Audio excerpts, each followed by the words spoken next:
Hi వర్స్ this is Praveen welcome back our YouTube channel.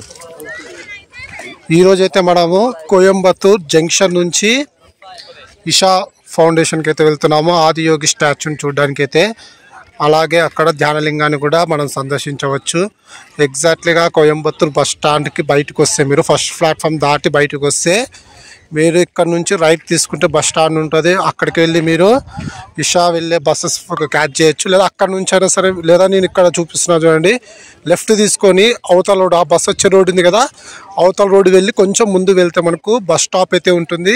అక్కడ wait చేసి మనము 14D బస్ ఎక్కితే, మీరు 14D బస్ని క్యాచ్ చేస్తే మీరు ఈజీగా ఇషాకి అయితే వెళ్ళొచ్చు. మార్నింగ్ 5 నుంచి అయితే బస్సెస్ అయితే అవైలబుల్గా ఉంటాయి. ఈవెన్ బస్ స్టాండ్ నుంచి అయినా సరే అవే బస్ నెంబర్స్ అయితే ఉంటాయి. ఎగ్జాక్ట్లీ మన బస్ అయితే వచ్చేసింది. హెవీ క్రౌడ్ అయితే ఉంది. అసలుకి నాకు షూట్ చేసుకోవడానికి కాదు, కూర్చోవడానికి కూడా అవకాశం లేకుండా క్రౌడ్ అయితే ఎక్కువ ఉంటుంది.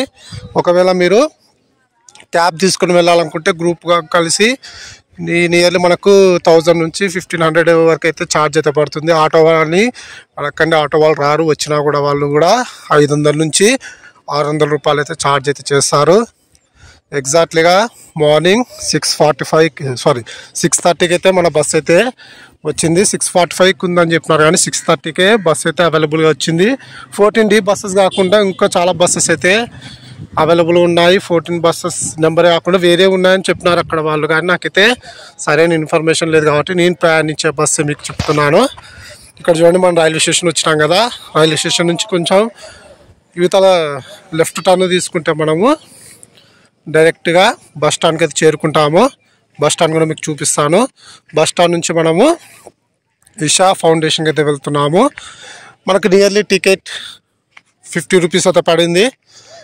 ఇషా ఫౌండేషన్ అంటే కోయంబత్తూర్ జంక్షన్ నుంచి ఇషా ఫౌండేషన్ మనకు నియర్లీ 40 కిలోమీటర్స్ అయితే డిస్టెన్స్ అయితే ఉంది. ఓన్ వెహికల్ ఉన్న వాళ్ళకైతే ఏం ప్రాబ్లం లేదు, కానీ సొంత వెహికల్ లేని వాళ్ళు ఖచ్చితంగా బస్సే ప్రిఫర్ చేయండి.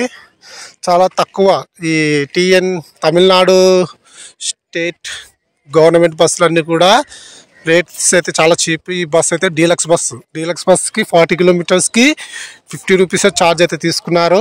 అదే మన సైడ్ అయితే ఎక్స్ప్రెస్ బస్కే 50 రూపీస్ అయితే ఛార్జ్ ఉంది 40 కిలోమీటర్స్కి. చీప్ టికెట్స్ అయితే చాలా చాలా చీప్. ఎందుకంటే మీ తిరుపతి నుంచి కన్యాకుమారికి అయినా సరే బస్లో ఈ ఎస్సిటిసి తమిళనాడు ఆల్టర్నేటివ్ బస్సులో ట్రావెల్ చేస్తే మనకు 900 రూపాయలే పడుతుంది, అంత చీప్ ఛార్జెస్. ఇప్పుడైతే మనము ఇషా ఫౌండేషన్కి అయితే వెళ్తున్నాము. నియర్లీ మనకు ఇక్కడ నుంచి 1 అవర్ జర్నీ అయితే ఉంటుంది. నేను ఇంకా ఫ్రంట్ అవేది కూడా షూట్ చేయలేకపోతున్నాను, ఎందుకంటే చెప్పినా కదా హెవీ క్రౌడ్ అయితే ఉంది. క్రౌడ్ అయితే ఎక్కువ ఉంటుంది. హాలిడేస్లో ఇంకా ఎక్కువ ఉంటుందని విన్నాను ఈ సమ్మర్ సీజన్లో. అలాగే నేను ప్రయాణించింది సండే కాబట్టి సండే టైం అంటే మీకు తెలుసు ఎలా ఉంటుందో క్రౌడ్. అలాగే టూరిజం వాళ్ళు కూడా ఎక్కువ, అంటే టూరిస్ట్ పర్పస్ వచ్చే వాళ్ళు చాలా ఎక్కువ మంది ఉంటారు ఈ సైడ్. మన సైడ్ నుంచి కూడా కోయంబత్తూర్ రావడానికి బెస్ట్ ట్రైన్ చెప్తే మీకు బుధవారం రోజు కర్నూలు నుంచి అయితే డైరెక్ట్గా ఒక ట్రైన్ అయితే అవైలబుల్గా ఉంది, కొంగు సూపర్ ఫాస్ట్ ఎక్స్ప్రెస్ ట్రైన్. కాచిగూడలో 8:30కు ఉంటుంది, కర్నూలుకి వచ్చేలోపు 12:30 అవుతుంది. కోయంబత్తూర్కి మరుసటి రోజు ఉదయం 6 కల్లా దిగి మీరు ఇషాకి అయితే రావచ్చు. అక్కడ prepaid AC waiting hall 25 rupees అయితే ఉంటుంది. మెయింటెనెన్స్ కూడా చాలా బాగుంది. అక్కడ మీరు ఫ్రెష్ అప్ అయితే కావచ్చు. లేదా Mangaluru super fast express train అయితే ఉంటుంది, మంగళవారం అండ్ శుక్రవారం అనుకుంటుంది. ఆ ట్రైను midnight 12:30కి అయితే కోయంబత్తూర్కి అయితే చేరుకుంటుంది. లేకుంటే ఈ రోడ్డుకి వెళ్ళి మీరు ఈ రోడ్ నుంచి కూడా కోయంబత్తూర్కి అయితే చేరుకోవచ్చు.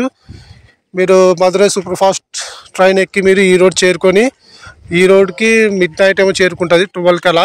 తర్వాత మీరు అక్కడ నుంచి బస్ క్యాచ్ చేసి లేదా ట్రైన్ క్యాచ్ చేసి కోయంబత్తూర్కి చేరుకోవచ్చు. ఇదే మన ప్రయాణించే బస్సు. ఆది లింగం ఉండే మెయిన్ ఎంట్రన్స్, అక్కడ మొబైల్స్ అయితే నాట్ అలౌడ్. మనం ఆదియోగి స్టాచ్యూ దగ్గరికి అయితే వెళ్దాము. Wow, early morning excellent beautiful climate మధ్యలో శివుడు ఎంత అందంగా ఉన్నాడు, వర్ణించడానికి కూడా మనకైతే సాధ్యం కాదు. ఒకవేళ మీకు ఇంకా ఏమన్నా డౌట్స్ ఉంటే కామెంట్ సెక్షన్లో ఖచ్చితంగా కామెంట్ చేయడం మర్చిపోకండి. అలాగే వీడియో లైక్ చేయడం మాత్రం అస్సలు మర్చిపోకండి. Thanks for watching my video.